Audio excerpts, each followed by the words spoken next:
शोर मत करना। आपका कबीर दास का और ललतदेव का वाक, इन दोनों में आपका रहस्यवाद आता है। रहस्यवाद है क्या?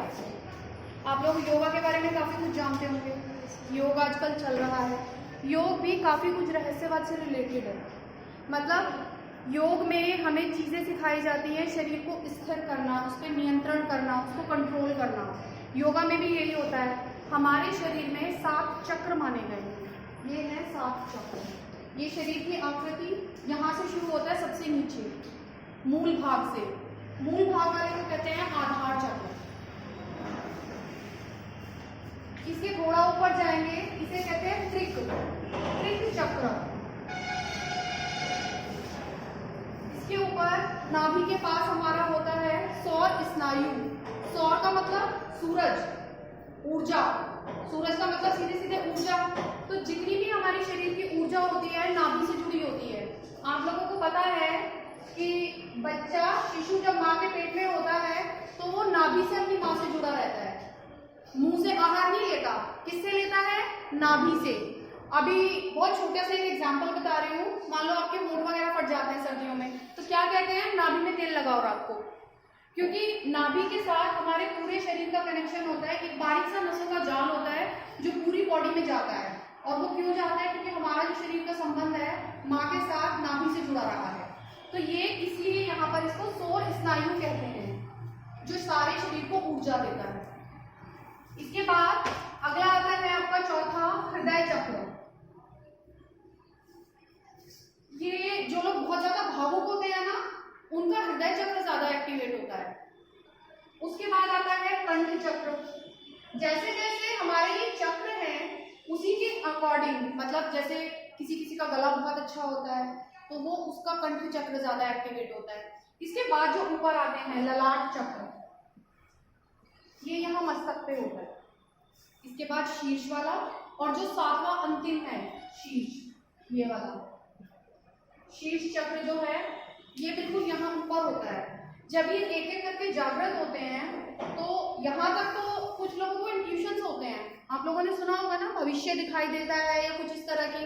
वो सारा संबंध होता है हमारा ललाट चक्र से। अब ये चाहो तो नोट कर सकते हो, रहस्यवाद का है, ये माइंड से स्किप हो जाता है मेरे को। उसके बाद जो ये शीर्ष वाला होता है, जब ये सारे चक्र एक्टिवेट हो जाते हैं, ये लास्ट वाले में जब हम आते हैं तो हमारा संबंध किससे होता है? आत्मा का संबंध सीधा ईश्वर से हो जाता है। कुछ सुना है कुछ लोगों का कि शरीर से प्राण निकल गए थे, वापस आए हैं। कुछ साधु होते हैं आकाश में उड़ते हुए, इस तरह के।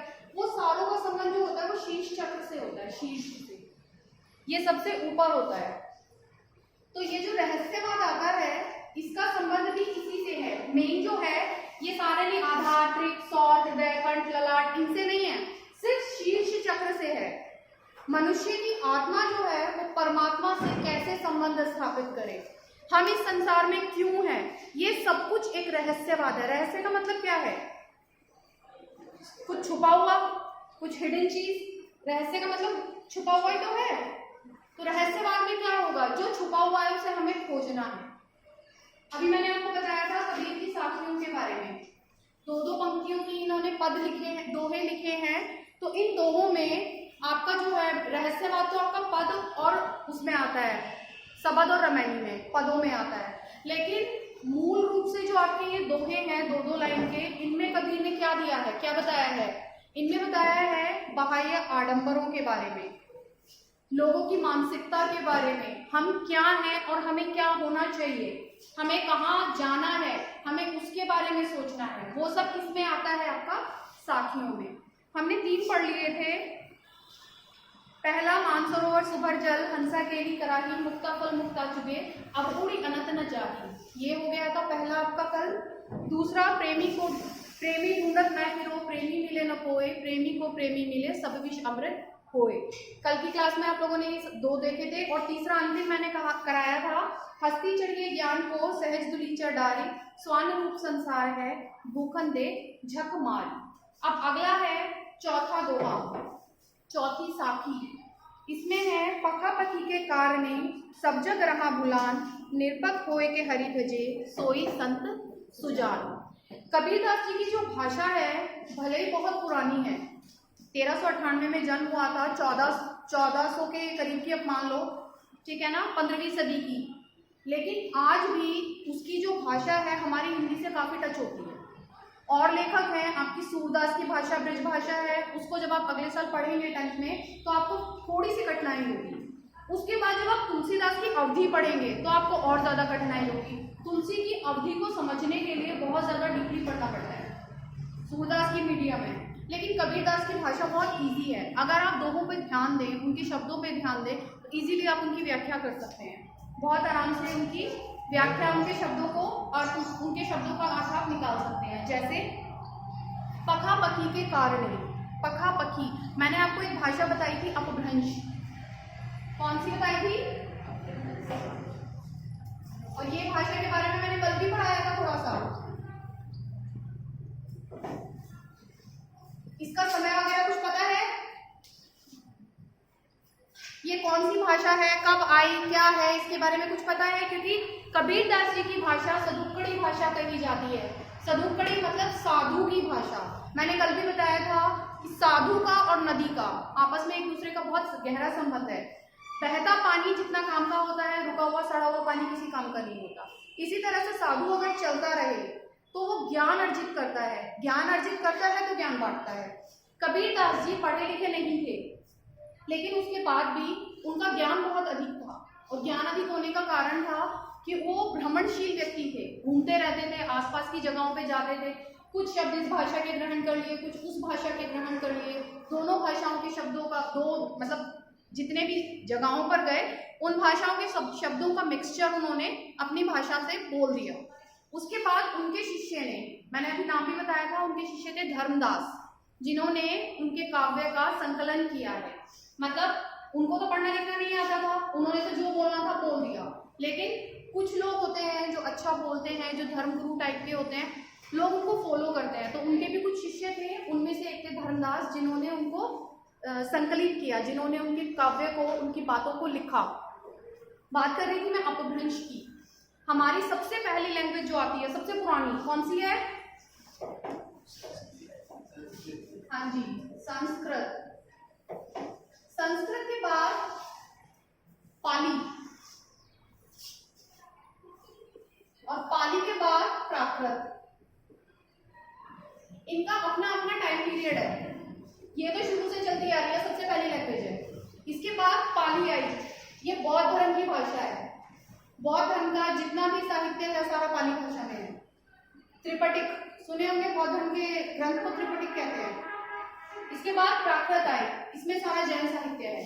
जैन, बौद्ध और जैन दोनों का साथ साथ चला है, लेकिन पाली बौद्ध धर्म की भाषा बन गई और प्राकृत जैन धर्म की। इसके बाद सन 1050 के बाद आई हमारी हिंदी, ठीक है।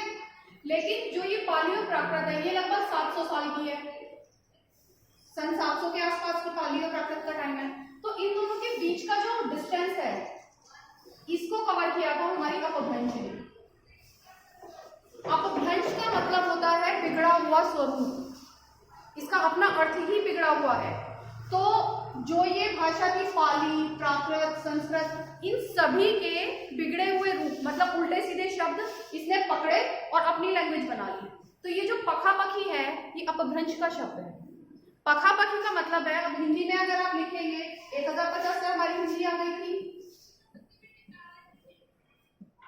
पक्ष और विपक्ष, ये है पखापखी, जो अपभ्रंश का शब्द है।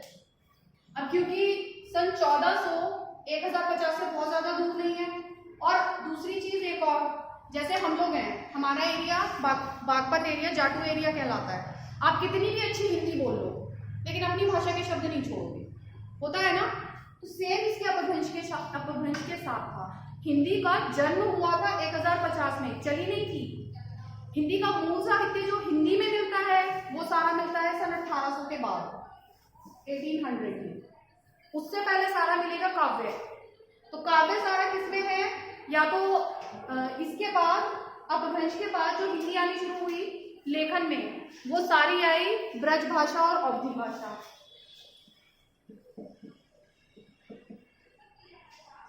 अभी मैंने आपको बताया था सूरदास का सारा साहित्य है इसमें है, ब्रज में। तुलसीदास का सारा नहीं कहूंगी क्योंकि तुलसी का दोनों भाषाओं पे समान अधिकार था। तुलसी ने ब्रज भाषा में भी लिखा है, अवधी में भी, लेकिन उनका जो मूल ग्रंथ है रामचरितमानस वो अवधी में है। सूरदास के 3 ग्रंथ हैं, सूरसागर, सूरसारावली और साहित्य लहरी, तीनों के तीनों ब्रज में है। वो ब्रज के लेखक थे, वो अवधी के थे, लेकिन तुलसी ने दोनों में लिखा है। इसके अलावा एक भाषा रह गई आपकी, ये सदुक्कड़ी, ये सिर्फ कबीर की है।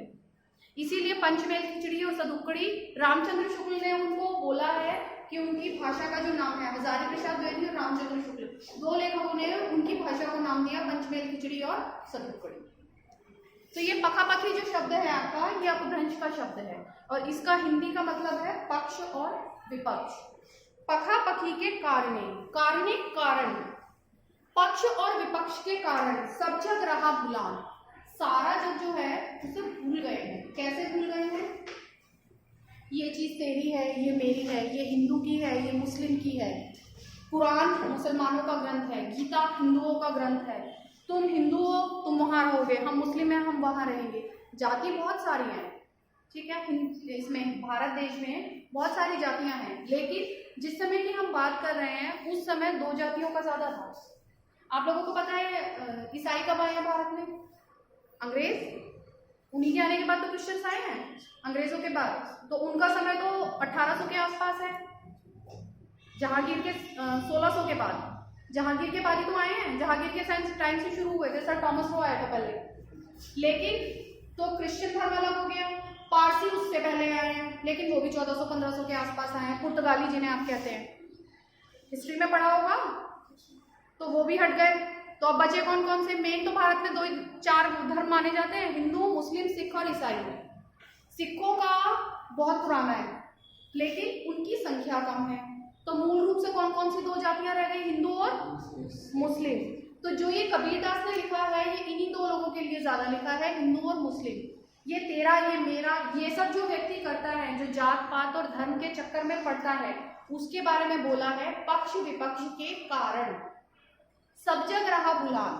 सारी जो दुनिया है उसे भूल रहे हैं, मतलब सारी दुनिया से मतलब इंसानों के लिए नहीं, इंसानियत के लिए।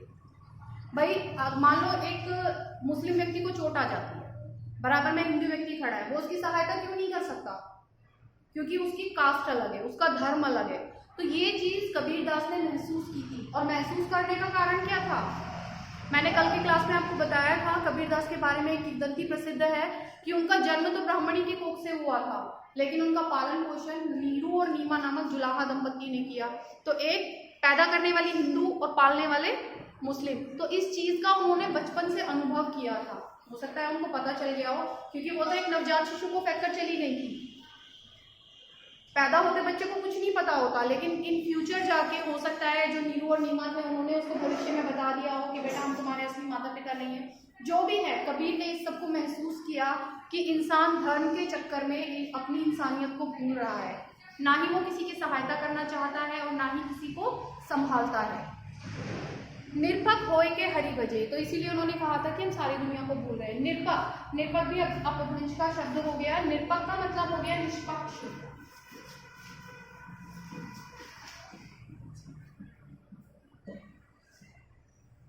निष्पक्ष का मतलब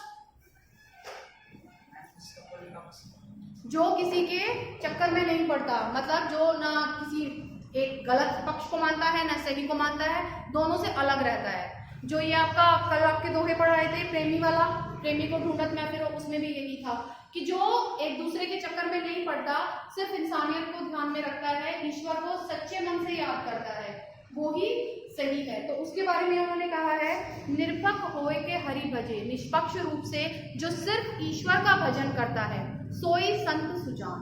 वही संत, संत किसे कहते हैं? साधु, ठीक है। सुजान अच्छा व्यक्ति, वही अच्छा और सच्चा साधु है जो कि निष्पक्ष होकर बिना किसी के पक्ष विपक्ष में पड़े, बिना किसी को अपना भेदभाव माने, ईश्वर का दिल से हृदय से सुमिरन करता है, वही सच्चा साधु है।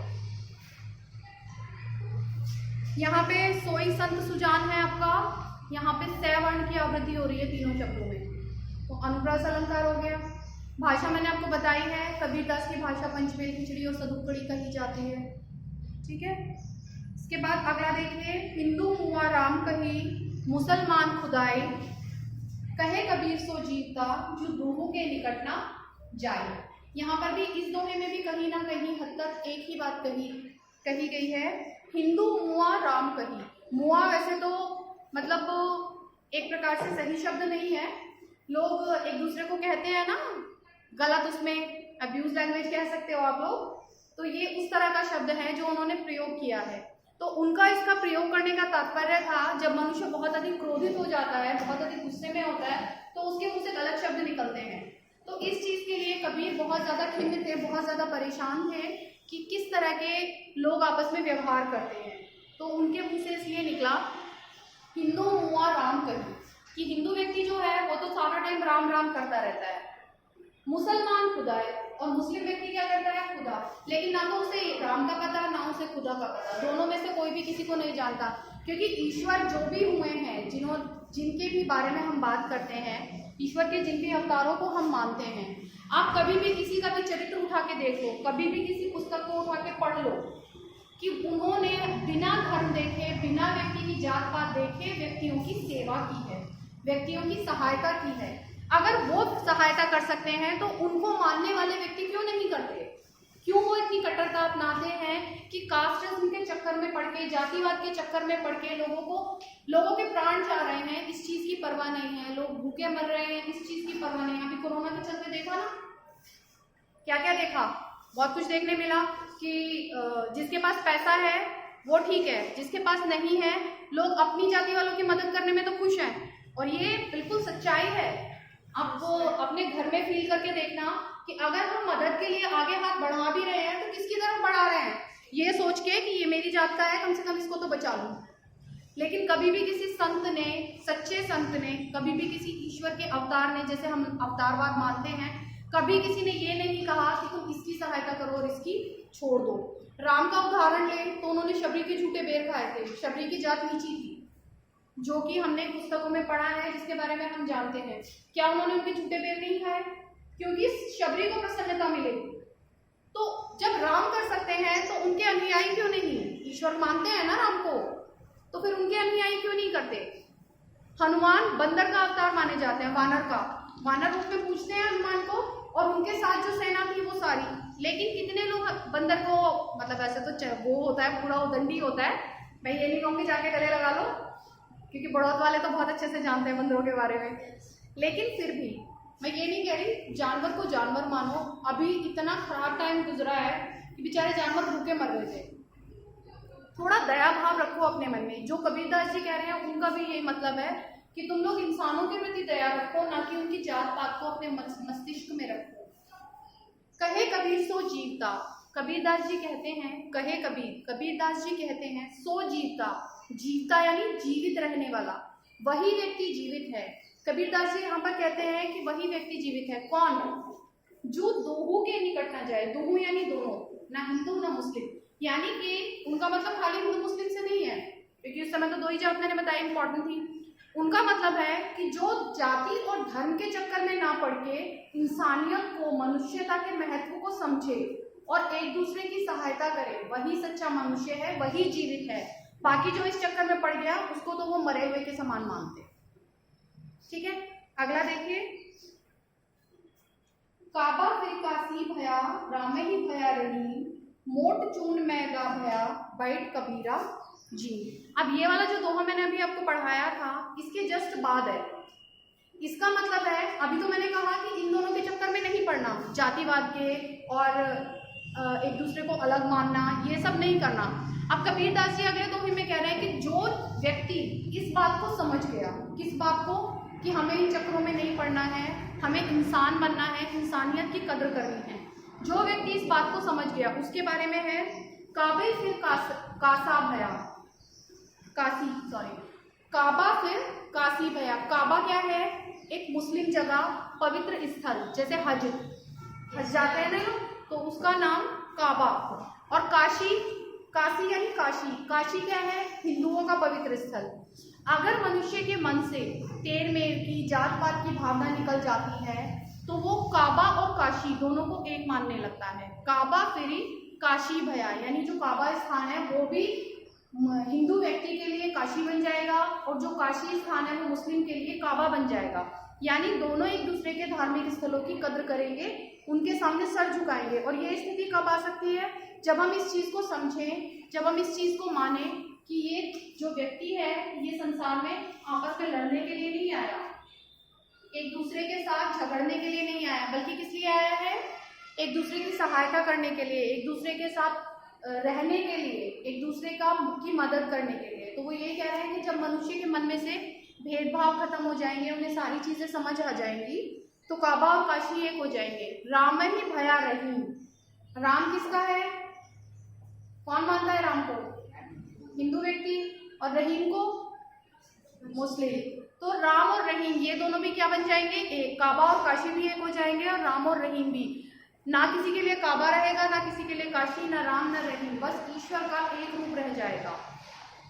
मोट चून मैदा भया, यहाँ पर सिंपल साधारण शब्दों में है, मोटा चून जो है वो मैदा बन जाएगी। आप लोगों को पता होगा इतना तो कि आटा थोड़ा मोटा होता है और मैदा कैसी होती है? बिल्कुल बारीक। तो मोट चून से मतलब यहाँ साधारण आटे से नहीं है, यहाँ है मनुष्य की भावनाओं से, मनुष्य के विचारों से, कि जब उसके विचारों में शुद्धता आ जाएगी, वो भेदभाव के चक्रों को भूल जाएगा, ये सारी चीजें खत्म हो जाएंगी, तो क्या होगा? मनुष्य की जो सोच है वो परिवर्तित होगी। तो उसकी सोच का परिवर्तन ही मोटे आटे से बारीक मैदा का परिवर्तन है। बैठी कबीरा जी, और कबीरदास जी कह रहे हैं कि उसके बाद खाना खाना आसान होगा। खाना खाना आसान होगा, बैठ कबीरा जी मतलब कि जो भी व्यक्ति हैं इनके मन की जब दुर्भावनाएं खत्म हो जाएगी तो इस संसार में रहना बहुत ही आसान हो जाएगा। अगला देखिए, ये कबीरदास जी का बहुत ही फेमस दोहा है, बहुत प्रसिद्ध पंक्तियां हैं। आप लोगों को 8th क्लास में पढ़ाते हुए मैंने कुछ दोहे बताए थे मुंह से ऐसे ओरली, माला वगैरह को लेके, माला फेर झुक गया गया मन का फेर, करका मन का डाल दे मन का फेर, इस तरह के कुछ दोहे हैं। उनमें से एक है, ऊंचे कुल का जन्मिया जो करनी ऊंच न होए, सुबरन कलश सुरा भरा साधु निंदा सोए। ये बहुत ही मतलब इस चीज को लेकर है कि लोग कुल को मानते हैं कि मेरा जन्म ऊंचे कुल में हुआ है, तुम्हारा नीचे में हुआ है, तुम मेरे साथ बैठ नहीं सकते, तुम मेरे साथ खा नहीं सकते, ये सारी चीजें है ना। कबीरदास जी कहते हैं कि सिर्फ ऊंचे कुल में जन्म लेने से कुछ नहीं होता। ऊंचे कुल का जन्मिया जे करनी ऊंच ना हो। अगर तुम्हारी करनी, जो तुम कार्य कर रहे हो, अगर वो गिरे हुए हैं, ठीक है, तो तुम कितने ही ऊंचे कुल में जन्म ले लो, कोई फर्क नहीं पड़ता। किस प्रकार के कार्य कैसे हैं? नीच कार्यों से मतलब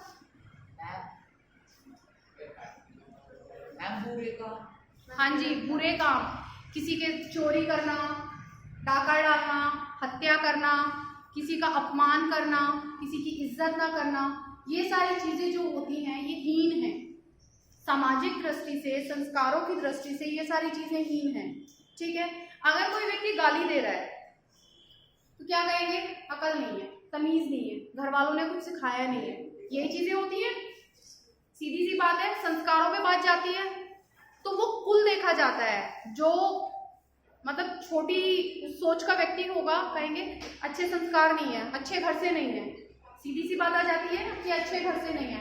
अगर कोई व्यक्ति पढ़ा लिखा सभ्य परिवार का है तो ये उम्मीद की जाएगी कि वो अब्यूज लैंग्वेज का यूज ना करे, किसी के साथ शिष्टाचार के साथ व्यवहार करे। अगर आप कहीं जाते हैं, किसी को नमस्ते करते हैं, प्रणाम करते हैं, विश करते हैं, तो वो आपके संस्कारों में दिखाई देता है, अच्छे घर से हो, ठीक है।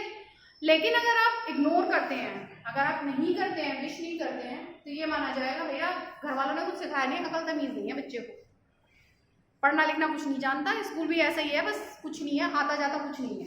तो ये सारी चीजें जोड़ी जाती हैं हमारे कुल के साथ, हमारे परिवार के साथ, हमारी पढ़ाई लिखाई के साथ, हमारे संस्कारों के साथ। तो वो यही कह रहे हैं ऊंचे कुल का जन्मिया, कि ऊंचे कुल में जन्म लेने से कुछ नहीं होता, जे करनी ऊंच ना होए। जो आप कार्य कर रहे हैं अगर उनमें मान सम्मान और संस्कार दिखाई नहीं देता तो कोई फायदा नहीं है आपका ऊंचे कुल में जन्म लेने का। एक शिक्षित व्यक्ति के लिए और एक अशिक्षित व्यक्ति के लिए जो अंतर किया जाता है वो शिष्टाचार का होता है, संस्कारों का होता है, सिर्फ मुंह से बोलने का नहीं होता। ये नहीं होता कि आपसे कोई क्वेश्चन पुट अप किया जा रहा है आप उसका रिप्लाई कर दें, आप तब पढ़े लिखे नहीं हैं। अगर आप में विनम्रता है तो आप पढ़े लिखे हैं। शिक्षा हमें क्या देती है? विनम्रता देती है। अगर किसी में शिक्षित होने के बाद भी घमंड है, कुछ लोग होते हैं हायर एजुकेशन लेने के बाद बहुत प्राउडी हो जाते हैं, बहुत घमंडी हो जाते हैं, तो वो शिक्षा लेने का कोई फायदा नहीं है, वो सिर्फ कागज का टुकड़ा है जो फाइल सजाएगा बस। अगर आप शिक्षित हैं तो आप में विनम्रता होगी। विनम्रता का मतलब है झुकना, और झुकना से ये नहीं कि गलत चीज में झुक जाओ, नहीं, झुकने से मतलब है कि आप शिष्टाचार और सम्मान के साथ दूसरों का आदर करें, अपने संस्कार प्रदर्शित करें, आप दूसरों की रिस्पेक्ट करें। आप दोगे तो आपको मिलेगा। कैसे मिलेगा? आप बच्चे हो, ठीक है, आप बड़े होगे, जो आप दोगे, जो शिष्टाचार आप दूसरों के सामने दिखाओगे, वही आने वाली पीढ़ी, आपके बाद आने वाली पीढ़ी आपसे सीखेगी। जो हम करते हैं वो आप हमसे सीखते हैं। अगर आप हमसे अलग हटके कुछ करते हैं तो हमारा दिमाग काम करता है कि आपने ये चीज कहाँ से सीखी है। कई बार होता है क्योंकि सबसे पहला परिवार होता है बच्चे के साथ, परिवार के बाद दूसरा स्थान आपके विद्यालय का आता है, आपके टीचर्स का आता है। सिर्फ आपके परिवार की जिम्मेदारी आपके संस्कार नहीं है, आपके शिक्षकों की भी है, मेरी भी है। अगर मैं कुछ सिखा रही हूँ तो मैं उम्मीद करती हूँ रिटर्न में मुझे अच्छा मिले। मुझे अच्छा कब मिलेगा? जब मैं अच्छा दूंगी। आपने वो कुएं वाली स्टोरी सुनी है कि शेर ने आवाज दी किसी उसकी की, उसने आवाज दी और गालियां दी तो उसको गालियां मिली, और फिर दोबारा एक व्यक्ति के साथ वो वहां पर आया। सुनिए स्टोरी। एक बार एक कुआं था, गहरा कुआं जब होता है तो आवाज रिटर्न होके आती है। तो एक व्यक्ति ने वहां खड़े होकर, क्रोधित व्यक्ति था, उसने वहां गाली देनी शुरू कर दी। तो वो कुएं में से गालियों की आवाज और भी तेज होके आने लगी। तो उसको लगा कि इसके अंदर कोई है, तो उसने अपने दोस्त को बुलाया और कहा कि इसके अंदर कोई है जो मुझे गालियां दे रहा है। तो उस व्यक्ति ने, जो वो दूसरा व्यक्ति वहां आया था, उसका मित्र, उसने आके बड़े प्यार से पूछा आप कौन है? तो वहां से आवाज आई आप कौन है? कि मैं तो ये हूँ। उसने कहा, वापस से रिटर्न हुई आवाज। तो उसने अच्छी बातें की तो अच्छी रिटर्न आई कि नहीं, मुझसे तो अच्छे से बोल रहा है, कि मुझे तो गालियां दे रहा है। जैसा दोगे वैसा मिलेगा। तो इसी चीज को ध्यान में रखना है। कबीरदास जी भी यही कहते हैं कि हमारा जो व्यवहार है, हमारी जो करनी है वो अच्छी होनी चाहिए। अगर हमारी करनी अच्छी है, अगर हम अच्छे काम करते हैं तो हम अच्छे कुल से कहलाते हैं। अपना कुल इंसान खुद बनाता है। आपने कथा सुनी होगी एकलव्य की। एकलव्य क्या था? एक भील था। भीलों की जाति कोई पढ़ी लिखी शिक्षित जाति नहीं होती, कुछ नहीं, बिल्कुल लड़ाके होते हैं, कोई भी देखा उसको मार दिया। लेकिन जो एकलव्य था वो इन सब से अलग था। उसने किसको अपना गुरु माना था? द्रोणाचार्य को। लेकिन जब द्रोणाचार्य ने उससे प्रश्न किया कि बेटा यहाँ पे जितने भी भील हैं सब अशिक्षित हैं, किसी को शिष्टाचार नहीं है, तुम इतने विनम्र और इतने भिन्न कैसे हो? तो उसने ये कहा था, जो ये लोग करते हैं मैं उसको खुद से दूर रखता हूँ। जो इनकी प्रक्रियाएं हैं, जो इनके क्रियाकलाप हैं, जो भी ये वार्तालाप करते हैं, अगर मुझे लगता है कि उसमें दोष है, वो चीज अच्छी नहीं है, तो मैं उसे ग्रहण नहीं करता। वो नमस्ते नहीं करते, मैं करता हूँ, सीधी सी बात है। तो ये चीज अच्छी नहीं है तो मैंने इसको ग्रहण नहीं किया। तो जो चीजें बुरी है मैंने उन्हें दूर कर दिया। आप लोगों के लिए भी यही है। अब अगली लाइन देखिए, सुबरन कलश सुरा भरा साधु निंदा सोए। सुबरन किसे कहते हैं? ये भी अपभ्रंश का शब्द है। सुबरन कहते हैं स्वर्ण को, सोने को। सुबरन कलश, कलश लोटा, सोने का जो लोटा है, सुरा भरा, सुरा शराब। अगर सोने के लोटे में आप शराब भर दो तो भी क्या होगा? साधु निंदा सोए। साधु जो व्यक्ति होगा, सज्जन व्यक्ति जो होगा, अच्छा व्यक्ति जो होगा, वो उसकी बुराई करेगा। क्यों? क्योंकि बुरा कलश नहीं है, बुरी तो सुरा है। उसे आप मिट्टी के बर्तन में रखो, सोने के बर्तन में रखो, उसके जो दोष हैं वो खत्म नहीं होंगे। सोने के बर्तन में आप दूध रखोगे तो वो अमृत के समान काम करेगा, अच्छा रहेगा, बहुत अच्छा। लेकिन अगर उसी सोने के कलश में आपने सुरा भर दी, शराब भर दी, तो वो विष का काम करेगी, और विष हमारे लिए घातक है। तो वो कह रहे हैं कि चाहे कितने भी अच्छे लोटे में आप सुरा को रख लो, वो हमेशा विष का कार्य करेगी। कभी भी साधुओं के लिए उसकी प्रशंसा नहीं हो सकती, साधु उसकी प्रशंसा नहीं कर सकते। तो ऊंचे कुल में जन्म लेने से कुछ नहीं होता। अपनी करनी को ऊंचा करो, अपने आप को ऊंचा करो, ताकि आपके कुल की और उसकी बात ही ना रहे। बहुत सारे ऐसे व्यक्ति हैं जिनके बारे में आप ऐसे एग्जाम्पल देख सकते हैं, जैसे डॉक्टर भीमराव अंबेडकर। नीची जात से थे ना, लेकिन क्या किया? भारत का संविधान लिखा है उन्होंने। और आज कानूनवेत्ता के नाम से हैं, मतलब कानून बनाने वाले कहलाए जाते हैं एक तरह से। और शेड्यूल कास्ट तो उनकी पूजा ही करती है, बिल्कुल उनकी जयंती वयंती मनाती है और पूरी तस्वीर वगैरह निकालती है। लेकिन मैं ये नहीं कह रही कि तस्वीरें निकलवाओ या कुछ करो, सिर्फ अपने कर्म को ऊंचा रखो। आप लोगों को ये भी पता है कि अंग्रेजों के टाइम, मुगल काल से और भारत आज़ाद होने के बीच तक का जो समय था, स्त्रियों की कितनी दुर्दशा रही है, बहुत बुरी हालत रही है, लेकिन अब बहुत सुधर गई। लेकिन आज के समय में भी आप लोग बहुत अच्छे से समझते हैं, इतने छोटे नहीं हैं, आज के समय में भी स्त्रियों के ऊपर बहुत सारी बाउंडेशंस है। लिमिटेशंस उनके लिए ही क्यों हैं? भाई है तो दोनों के लिए इक्वल होनी चाहिए ना, बेटा बेटी बराबर है, घर में बेटे का जन्म है, बेटी का, सब एक ही चीज मानते हैं, तो फिर लिमिटेशंस इधर से उठ के उधर क्यों शिफ्ट हो जाती हैं? हमें इन्हीं सारी चीजों को ध्यान में रखना है, हमें इन्हीं सारी चीजों पे वर्क करना है, और ये आप बॉयज के लिए सबसे ज्यादा जरूरी है, क्योंकि आने वाली पीढ़ी से हम उम्मीद कर सकते हैं जो बिगड़ गया। मिट्टी का एक घड़ा अगर कुम्हार बनाता है, उसकी शेप एक बार खराब हो जाए, वो पक जाए, उसका कुछ नहीं हो सकता क्योंकि वो पक चुका। लेकिन जो नया घड़ा वो बना रहा है, उसको तो ठीक कर सकता है। तो हम उम्मीद किससे करते हैं? आप लोगों से, क्योंकि हमारे नए मिट्टी के घड़े आप हैं। तो भाई आने वाले समाज को सुधारो, आने वाले समाज के बारे में आप लोग ध्यान रखो। आगे है 2 पद हैं आपके, ये हैं सबद से।